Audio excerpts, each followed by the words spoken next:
So in this video, I want to talk to you guys about the mistake I made chasing fitness, which ultimately led to a foot injury.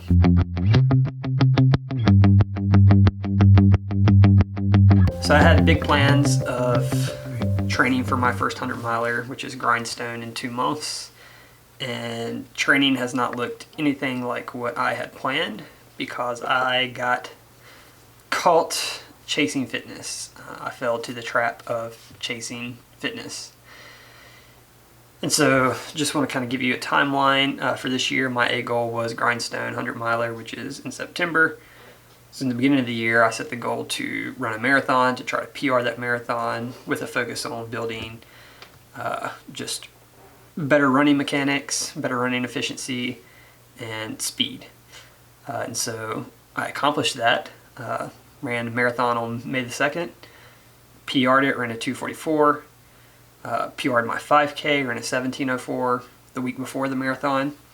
So all that went well, peaked at 70 miles, but kind of have 4 weeks there, so I had the taper where I think I only did, maybe I did 50 miles, and then the week of the marathon did 50 miles. Then I had like a 30-mile week, and then a 40 to 50 mile week. So I kind of have 4 weeks there where my mileage was down. And then I just jumped into this build for Grindstone and had the goal of wanting to get in a lot of volume for Grindstone. Wanted to get to 100-mile weeks for like 4 to 5 weeks, because last year for Looking Glass I was able to do 3 weeks at 100 miles. But I should have given myself a few weeks transitioning to vert, adding in vert first before mileage, and getting my body used to running trails again, because I hadn't ran any trails since Looking Glass, so that was 6 months.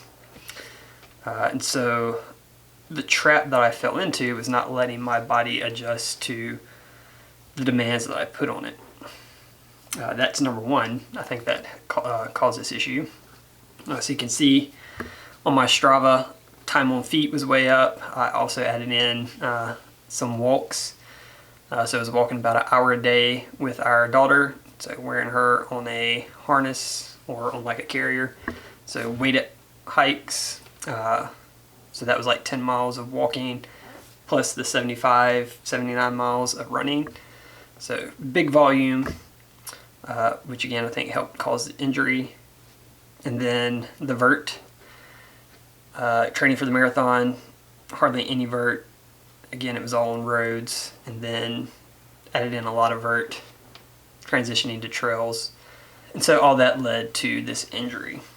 And so I'm sharing this so that you don't make the same mistake I made.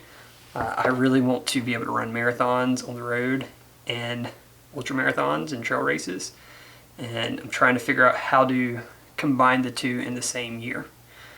My goal is kind of to eventually run a sub 2:30 marathon, but then be competitive in whatever ultra marathon I do, whether it's a 50K or a 100 miler.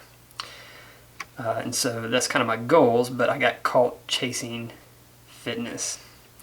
And so you can see here, if you look at my training peaks, my fitness after running the marathon was a 95.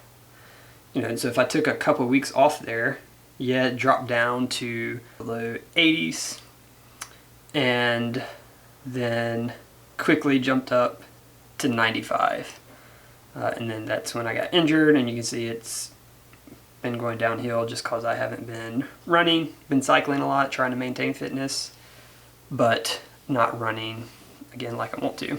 And so the point is that instead of chasing fitness, if I had just maintained and slowly built, I'd be way better off right now than I currently am.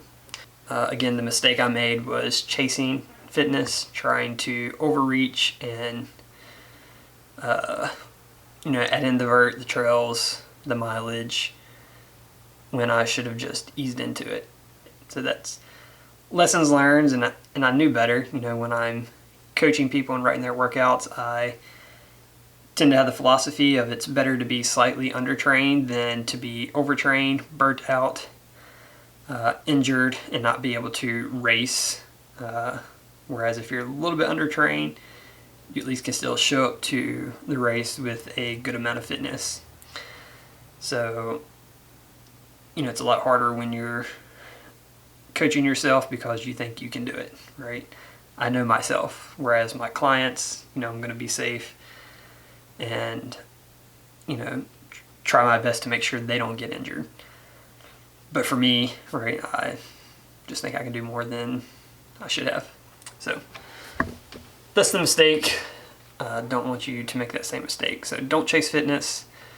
Again, you're going to be better off slowly building that fitness little by little versus trying to build big chunks of fitness all at once. It can easily lead to an injury like I've experienced. So that's this video. Hope you learned something from it. I certainly have, and I'm doing my best to hold back and not jump back into running a lot. The foot feels pretty good. I want to go and do a 20-mile run, but I'm capping it right now at under 10, slowly adding a few miles every 5 days or so till I get to a decent volume. Again, as long as the foot feels good. But I'll show you all the training. I'll be having videos come out for Grindstone as we get a little bit closer, but I wanted to share this with you all. And thanks for watching. We'll see you on the next one.